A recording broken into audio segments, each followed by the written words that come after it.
Hello. Good afternoon, lovely people. Thank you so much for gathering today for this wonderful talk. We have with us today Kristina Mering, who is the founder and CEO of Estonian farm animal welfare organization called Nähtamatute Loomade, Invisible Animals. She has been active in the civil society for 17 long years and has been part of both national as well as international level organizing work. Today, however, she's talking with us and sharing the best tips and experiences of her work in corporate outreach, lobby, growing consumer awareness, and building a successful organization. Kristina will take up all your questions downstairs later after this talk finishes. She'll be available in Colonnade for half an hour, so if you've got any questions, you can catch her up downstairs then. Over to you, Kristina. Hi everyone, welcome from me as well, and welcome to the talk about lobby work, corporate outreach, building a successful organization, and growing consumer awareness. So since we have a lot to cover, I will just do a brief overview of today's topics. Since my main experience is in farm animal welfare, I will talk a bit why farm animal welfare as a career choice is a good idea in my perspective and experience. I will quickly do an overview about what Nähtamatute Loomade or Invisible Animals does, and then I will go on and share my best lessons and experience from 17 years of working with different fields. The idea, as you probably understand, that it is impossible to share everything within 15 minutes. So the idea is that I will do 4 short overviews, and then you get like a quick glimpse into what you can ask me about later if your project or your organization wants to go in depth into any of these fields and would need more information. So that's the overall idea behind today's talk. So a few words about me. I started really early in the charity field. I knew very early on in life what I wanted to do for the rest of my life, so I feel really privileged because I know that it's a big question that many people struggle with. And so today I have done almost 17 years of frontline work in the animal welfare field. I have a bachelor's degree and master's degree in sociology from Tallinn University. And throughout these years, I've been really happy to also receive the Best NGO award from the President of Estonia and also Best Volunteer Coordinator recognition from the same President. In order to make sure that my mind stays very sharp and on top of all these challenges that we need to accomplish as an NGO wanting to change the world for the better effectively, I read at least 1 book per week. And getting into effective altruism definitely changed my life. And as you can mention, I didn't in the beginning, I couldn't add here. In the beginning, it didn't change my life for the better. I will explain it a bit because I had already been an activist in the charity field for farm animal welfare for many years. I had very strong beliefs. I was a very strong vegan advocate. I was quite radical in my beliefs. And learning about effective altruism, about effective activism, about strategies that can have a bigger impact, learning about about the question that maybe if I think more thoroughly, where do I put my time, and I can bring more I can bring more results with that effort, then I can achieve way more with the time that I have been given. In the beginning, what happened was that the people I was working with at the time were not into EA. They were also into different approaches in how to spread the animal-friendly message. And what happened eventually was that was a big failure in communication from my point probably was that I stopped working in that organization. I was one of the founders back then, and I was kind of left alone with these ideas. So in the beginning, I definitely cannot say that it changed my life for the better, but it had to happen, because what happened as a consequence was that 6 years ago, I founded my own organization, Nähtamatute Loomade, Invisible Animals, and I was able to build up an organization using the effective altruism principles and questions, and I was able to implement these ideas from the bottom on. So I think that sort of getting into a fight with my co-workers about these ideas, being left alone for a moment, but then finding the good outlet has been a huge game changer, because the fulfillment that I get now from my daily work is definitely uncomparable to when I think about the times when I wasn't that into what is the impact I am bringing with my work. So that's how effective altruism has changed me. Times have been very different in these 17 years. As a teenager, as I mentioned, I was into a rather different approach. Here I am in an animal liberation hoodie, being in an open conflict with the director of an animal circus, who was, he was really not nice to animals, but I find it interesting because now this is not something I would actively engage in.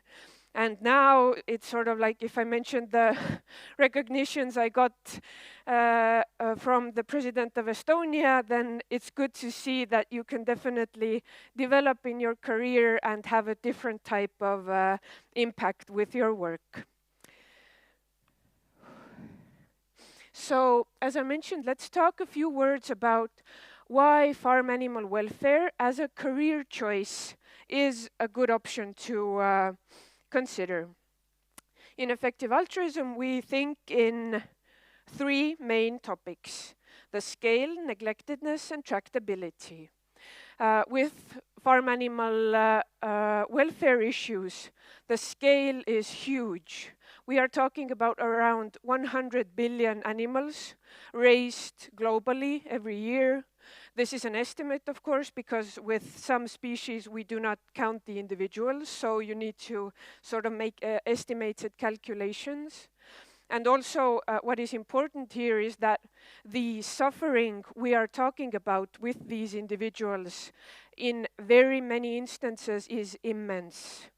There are scales in suffering, and when we think about factory farming, for example, which is the main focus of our work in invisible animals as well, then the suffering happening there is something that is even hard to imagine, in the sense that spending your life in living conditions that are not suitable for you, are unable to do species-specific behavior, and also having to go through very, very tortureful procedures, which are sadly an inherent part of factory farming, are the main reasons why people consider this an important focus.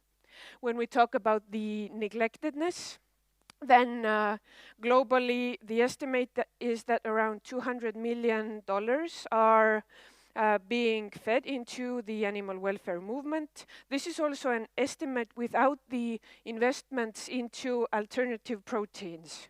I take these separately, because if we would count the investments into startups, which are developing alternatives to meat or fish or dairy products, then the number is definitely way, way bigger. But this is something I would also be a bit cautious about, because one tendency that I tend to see is that in the effective altruism movement, we tend to be relieved that a lot of financing is going into these startups, and this is good, but that doesn't mean that we are on the verge of completely solving the problem of animal suffering on factory farms or something like that because I definitely feel that we cannot rely only on meat alternative startups. We need them a lot, obviously, for good alternatives, but we need good lobby, media work, and public awareness on these issues as well. Because if we look at changing the society as a whole, if our goal is to eradicate factory farming, then you need to have very different approaches which all support the same goal. We might have good alternatives, but at the same time, these alternatives do not target some of the processes happening at factory farms as we speak. So in order to make sure that we have a wide effective approach, I definitely see the need for more funding for farm animal welfare groups as well. There is an estimate that factory farming will probably be eradicated among the coming decades. As I have been working in this field for 17 years, if I think about this statement, which can also often be heard in discussions in the effective altruism movement, then my contribution would be that, yes, like this statement could be true if we would increase financing 10 or 100-fold or something like that. Then I would definitely think that this is something that could happen.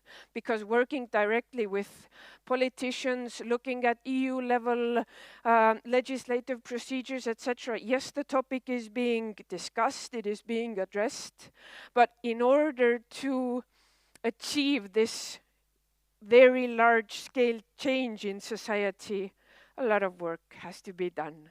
So if you are at a point where you are considering your career options, there's so much work to be done and lots of opportunity to contribute to farm animal welfare. And personally, from my point of view, I have a very strong interest in challenges. The difficult the problem, the more interesting it becomes. And changing the food production system, changing consumer habits, changing the way politicians view non-human animals, thinking out strategic ways how to get the media to talk about these topics. That's a good challenge. You will never get bored. So definitely there's a lot of interesting aspects in this work. And also, as you understand the scale, or like there's a very wide opportunity of different tasks. You can do one-on-one lobby work, you can do media work, you can do team building, you can do research, etc. It depends on what your strong suits are. So definitely there's a wide approach to be able to contribute to this topic. So, what does Invisible Animals do? I founded the organization 6 years ago, as I mentioned, and we focus mostly on 3 larger target groups. One is the public sector. That means cooperation with ministries, with state agencies, with politicians. That's where lobby work fits in. The other is the private sector. That's mostly food companies, food production. And the third is consumer awareness.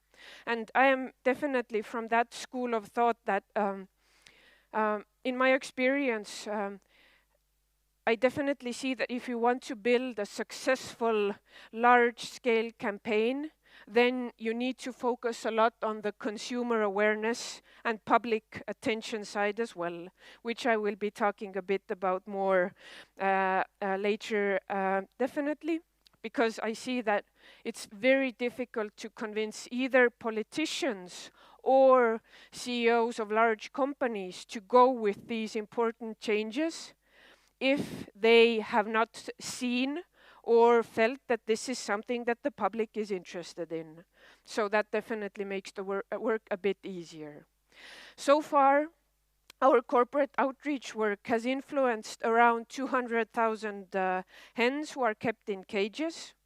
Our Veggie Tuesday, which is an equivalent of Meatless Monday campaign, which we run in schools and kindergartens of Estonia, also impacts around 200,000 animals in a year. And we were able to achieve the fur farming ban, which also impacts 200,000 animals in a year. So accidentally, the number 200,000 goes around a lot. I don't know why. It should be a good motivation to work on having an even bigger impact. And these have been some of our key places where we definitely measure our impact, knowing how are we doing? Are we living up to the standard where we want to be? Are we bringing the best result that we could bring as an organization? That's always a tough question to ask, but if you don't ask yourself that, then how do you know? And building awareness is important in our work, although I know that in some discussions about effectiveness in our campaign, since it's difficult to measure how good are the results that you bring with media work. Yeah, okay, how many people watched the show? Very nice. Maybe you completely pissed off most of them. Okay, but you have no idea like how it happened.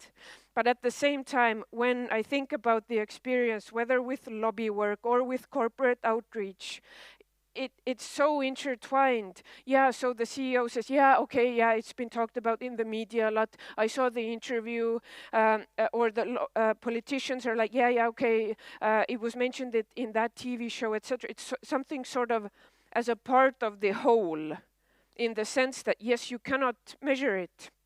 But if you don't have it, then having, you meet with a politician or with the representative of a company, then it's way more difficult to convince them that, yes, this is a topic that has public interest, you should go with it, etc. But that's why we are so focused on good marketing as well. And an interesting thing about Nähtamatute Loomade, which I want to mention a bit, as I mentioned, we are an effective altruism mindset organization, which means that we aim for the large scale, for institutional change. But at the same time, sometimes we do direct rescues of animals. Why? And there is a very, how should I say it, I would like to think a good reason for it. I actually even did a talk at the Estonian Effective Altruism Gathering last summer, where I felt that I need to explain this, really. You need to understand this is very in the EA mindset. But as I mentioned, bringing public awareness to the topics that we work on, being very good at marketing and being very good at building this into a big issue also means sometimes that you need to take these animals and show them. You see, this is how a hen looks like coming from a factory farm. This is a chinchilla from a fur farm that was meant to close, but then we were able to save the animals, otherwise they would have been executed. So we used this, we how should I say, we mentioned, we rescued almost 200 hens from a factory farm, but in our results, we don't think that, yeah, 200 hens, way to go. Those 200 were only for the media work, only for marketing. We had media present at the rescue operation. We were later giving interviews at radio stations and at TV shows, etc. And it was also to bring up this narrative of, oh my God, what is happening at these farms? Oh my God, really? What were the living conditions? How did the veterinarians who did checkups on these birds, what did they comment, etc.? So sometimes you can do these direct rescue operations with an EA mindset. Our goal is not to rescue around more than 20 million animals are killed in Estonia on factory farms every year. Our goal is not to rescue each one of them, but sometimes we do these operations to make sure that the media is very hungry for footage like that. to show these individuals, to show that, yeah, this comes from a local farm, our local conditions, etc. So in that sense, that can be a good idea. And also being really strategic and focusing on effectiveness meant that last year, when the war in Ukraine started, we were unable to continue our regular campaign work for farm animals because we're a country that is has a direct border with Russia. All of the food sector, politicians, everyone were completely focused on the situation. So what we did, our colleagues from Ukraine contacted us and said that, okay, the situation is really bad, we need your help. Can you help us rescuing these shelter animals? Not our line of, we are very focused on not working with shelter animals. But we realized that, okay, we are in a tough situation. God knows how long this war will last. We are unable to talk about farm, and no one cares about farm animals during that. Everyone only cares about the war in Ukraine, basically. That's a generalization. But what we did, we organized a rescue mission into Ukraine, and we brought shelter animals who had been in shelters that had been hit by the bomb strikes. And we brought them to Estonia, and we found new homes to them. I got a dog, so my living standard increased very highly. Yeah, definitely. And the publicity we got from it, not surprisingly, this has been our most successful media campaign. Not surprisingly, everyone loves dogs, and it was very much in accordance with what the media was talking about. Doing kindness for Ukraine, helping where help needs to be put in. So I think it was a very good idea from a marketing point of view. We did what we could. We helped the Ukrainians. We helped those shelter dogs. And thanks to that, we got a lot of new followers. We got a lot of donations. We got so many new people joining our mailing list who now are a good target group. They are warm towards us, who now we can educate about farm animal welfare issues. So in that sense, sometimes you need to be, it's not obvious. If you would just not go into that, oh, that's not an EA project, that's just another one of those not very thought through actions. But I would argue that sometimes you need to do things like that. Okay, let's go into the four main topics that I promised to mention. Lobby work. So, in 2021, almost 2 years ago, we achieved a fur farming ban in Estonia. It took 15 years of my life to work on that, but I'm really happy because it was the first ever fully successful citizen initiative in Estonia.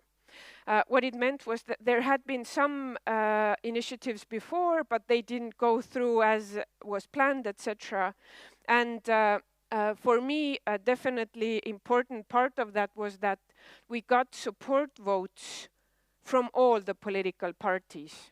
And that also meant a lot of work, because at some point you needed to tell the liberals that, hold on for a bit, we need the conservative votes for this to be successful. This cannot be the social democratic bill. And that's the worst thing you can ask from your friends who are politicians, because they are doing this because they want it to be their bill. But they were very understanding, and eventually I think it was a very good request in the sense that we got all of the parties to support it. Also conservatives, who felt a bit touchy in the sense that I think this is something that we definitely need to work on, that animal welfare and other effective altruism issues would not have a super liberal and left-wing reputation, because in order for these changes to be effective, we need everyone to be on board. That means that, putting my personal political views aside, of course I meet with the conservatives. Of course I will listen to all their talk about abortion and things that maybe in another context I would go into arguments with, but not at that moment, because the goal is to reach a mutual understanding about animal welfare, and that's the main goal of that meeting. So the proposal was actually, within that 15 years, was rejected 3 times before passing.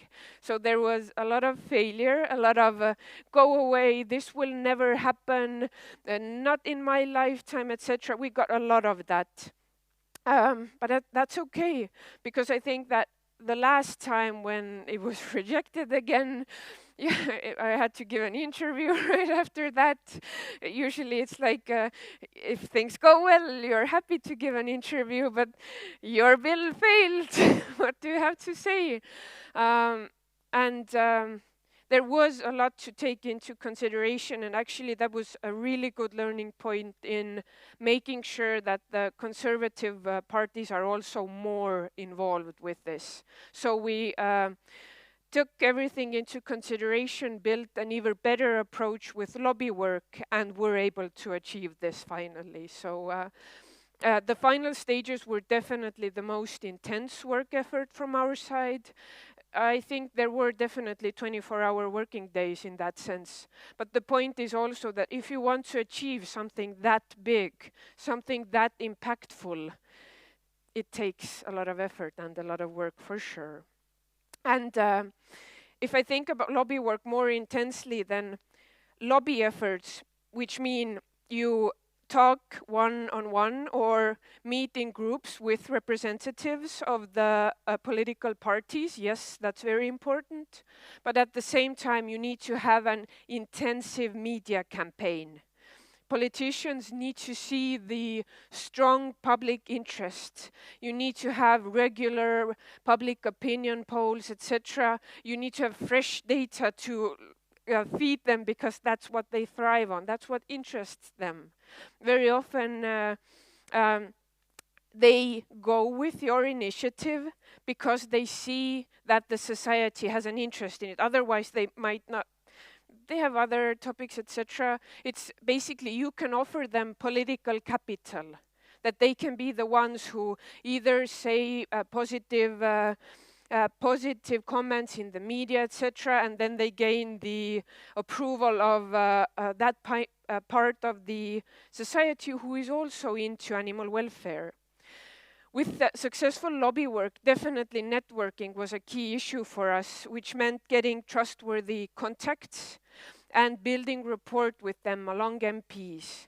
That means that you need to be able to build a relationship with them where you can text them late at night, they can text you, they can share with you the latest developments, the gossip, etc. Gossip is so important in lobby work, you have no idea.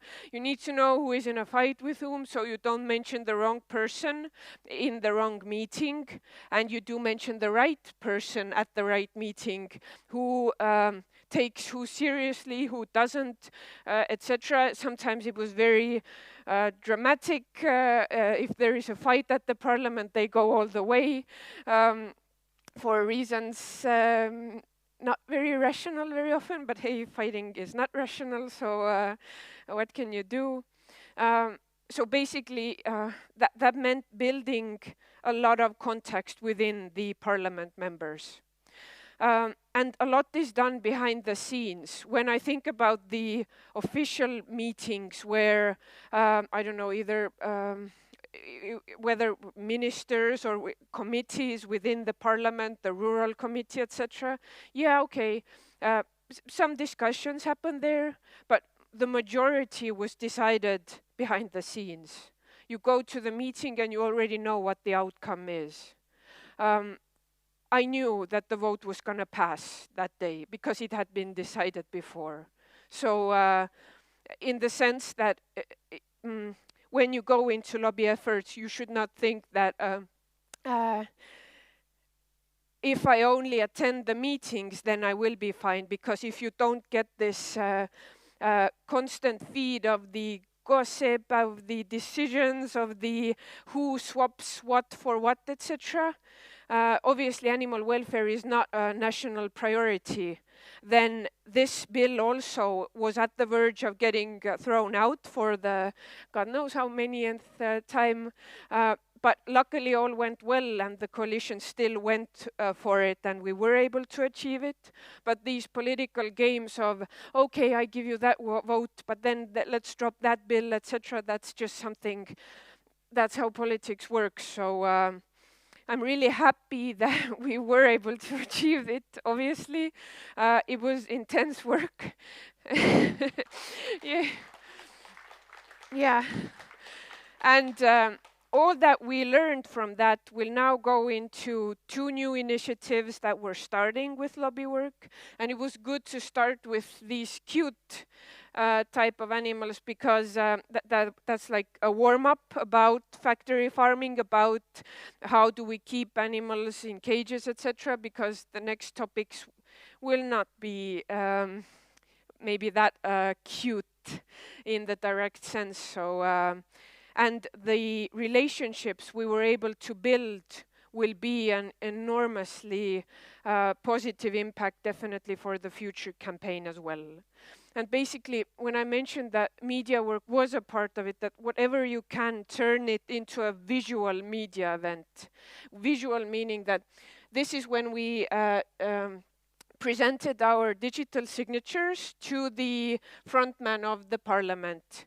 You don't just give them a piece of paper. You do this humongous placard. I could barely, it was very heavy, very big, good for photos, very good.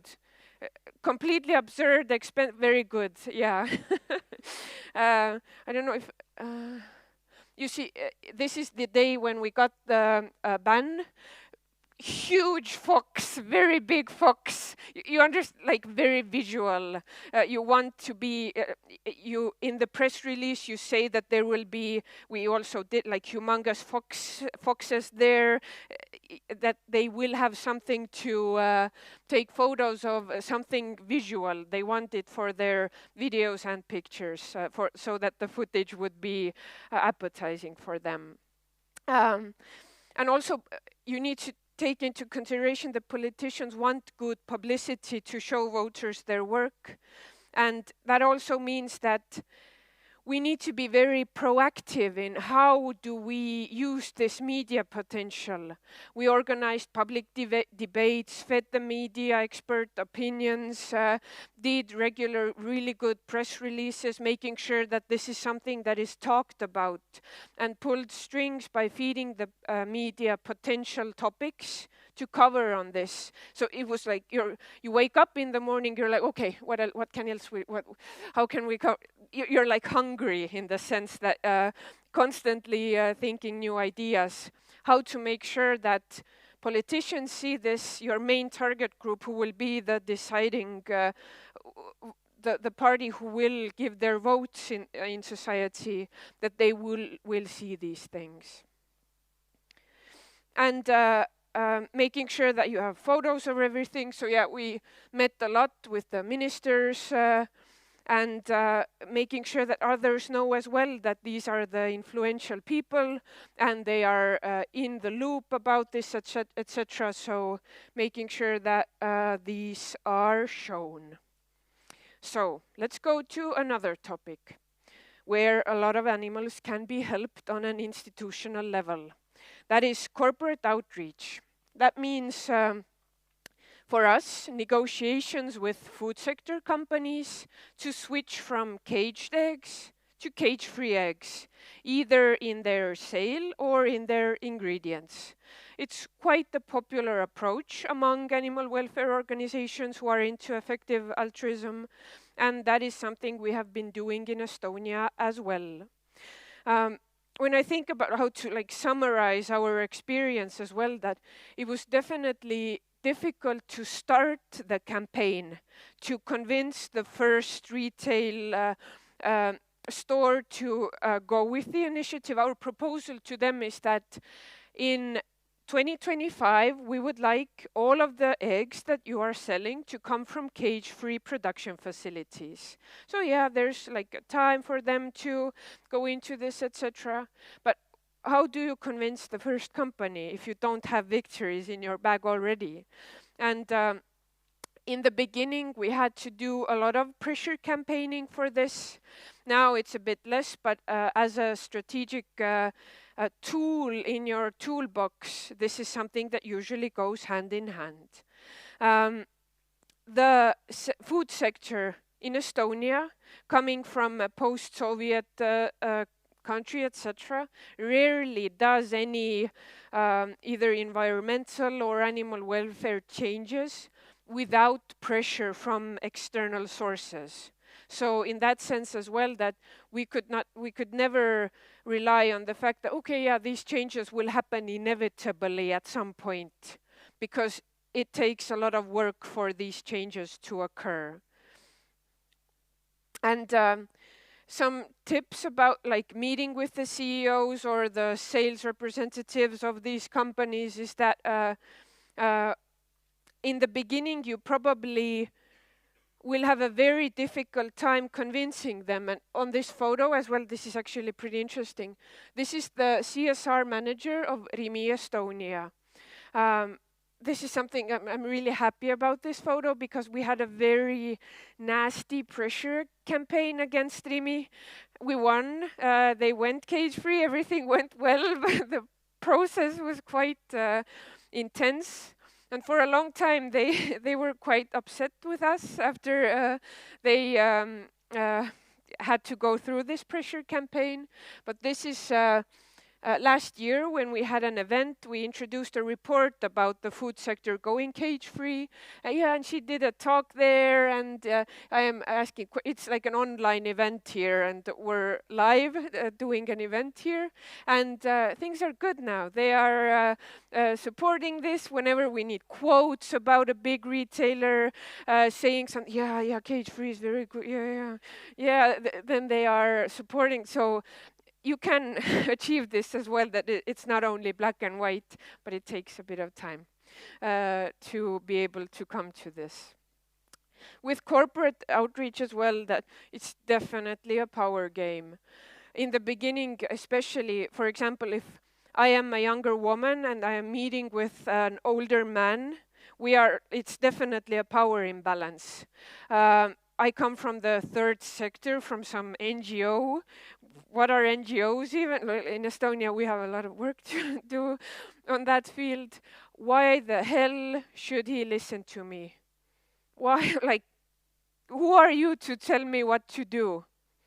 Really, you understand the situation that an NGO asks for a huge food sector company, please stop selling this product and start selling these. So making sure that the situation is a bit more balanced, just know the jargon, know the body language, know the situation beforehand, because making sure you are super confident there and convincing these people who have every reason to why should I listen to you? Definitely successful corporate outreach also needs public support on the issue to be more impactful, in the sense that if this topic is talked about in the media, if this company already knows that, okay, the consumers are becoming more interested in it, etc., it's way more easier to convince them into doing these changes. And what I definitely, which helped me a lot, is the book Never Split the Difference, negotiating as if your life depended on it. That's definitely a good read in that as well. And a few words about, which I mentioned, these pressure campaigns, which usually go hand in hand with corporate outreach, is that if negotiations fail, that person you are meeting with, they're like, very nice, we don't care, go away, which obviously is something that can happen. You need to have some sort of leverage with which you continue the pressure. It's not that, okay, bye. Okay. What will happen then? Because we at Invisible Animals, we go all the way. We get the results, whatever it means, or whatever it. We just don't give up.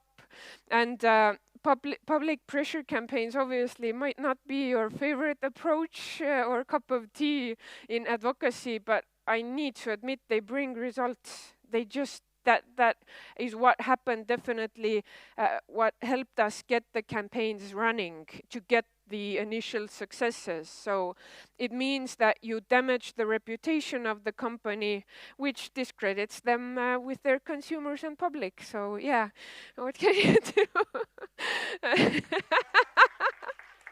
Yeah, I'm glad. Yeah. So the point is that, yeah, with this Rimi example, we needed to do a lot of media work, that Rimi supports keeping these poor birds in very bad living conditions, and this is footage from a farm that Rimi buys their eggs, etc. So you take this bigger problem and you put one person, sort of, or one instance who you start to focus on and accuse them, and it works very well. And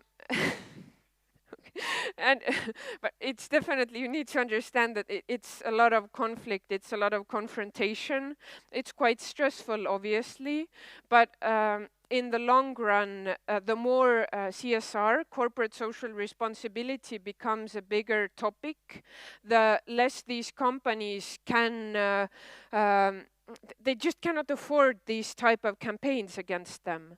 So sometimes what is very effective is that you don't actually need to launch the campaign. What happened with a couple of companies was that we already had the website. We sent like petition, the name of the company does da da da da. We were able to send them a screenshot and say that this is what we'll launch if you don't announce. And they announced. So we didn't have to go through with the campaign. We didn't have to go through the bloody mess of having to damage their reputation, etc. So that was a very good tip we got from the Open Wing Alliance.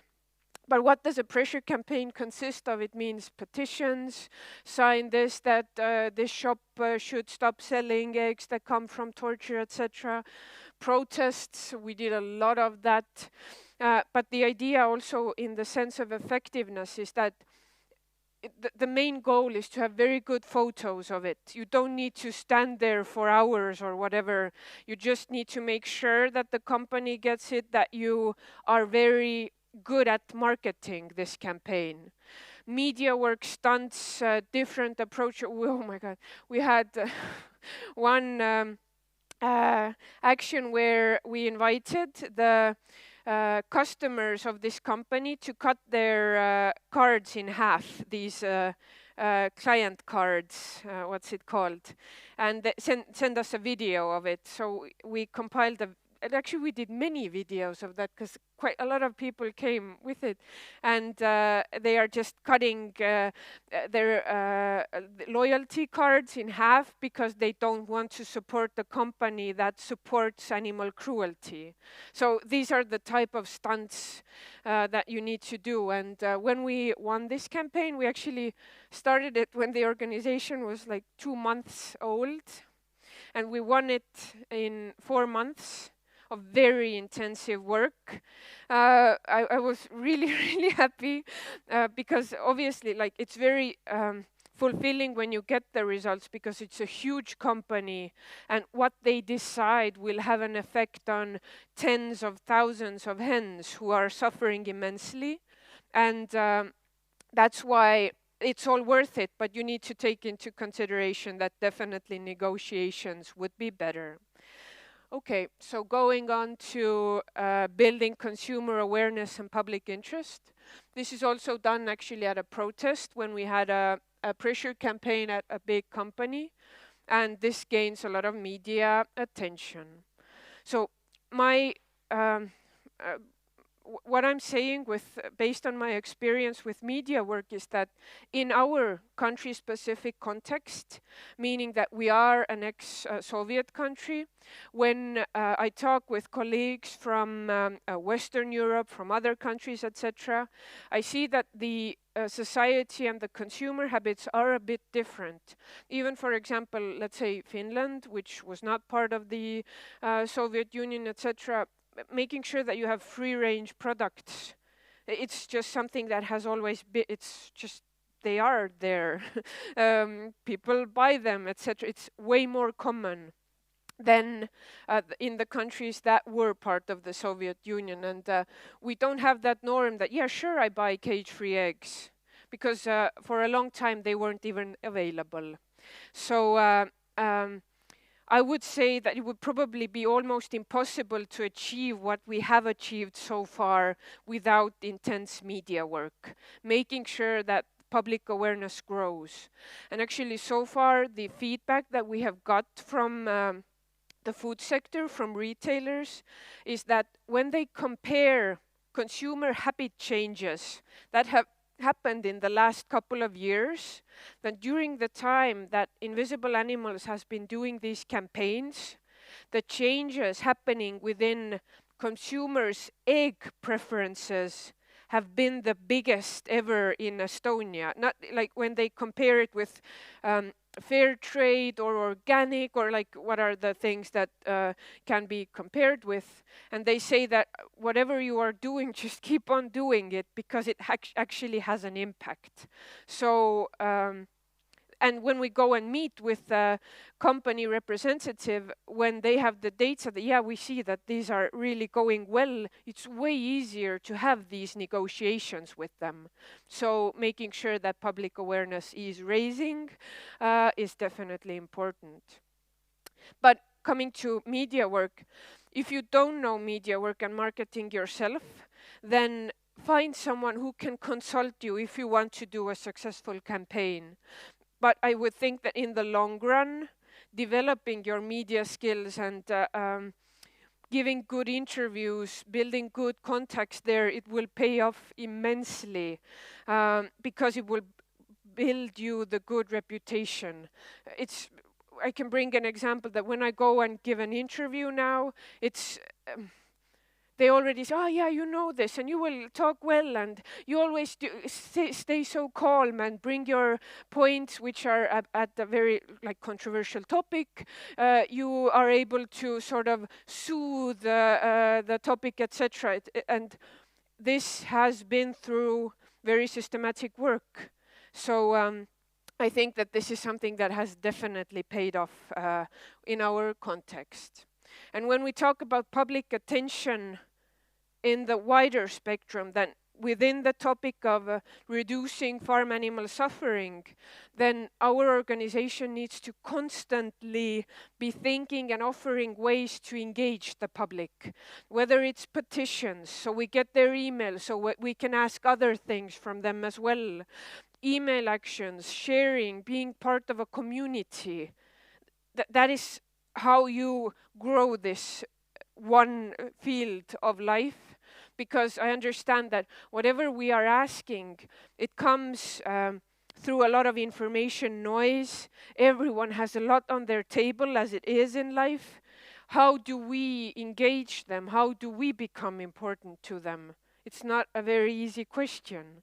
And making sure that the issue you are fighting for becomes a current issue, and making sure that you build yourself into an opinion leader in that field is definitely systematic work. And time is ruthless, as it goes in life.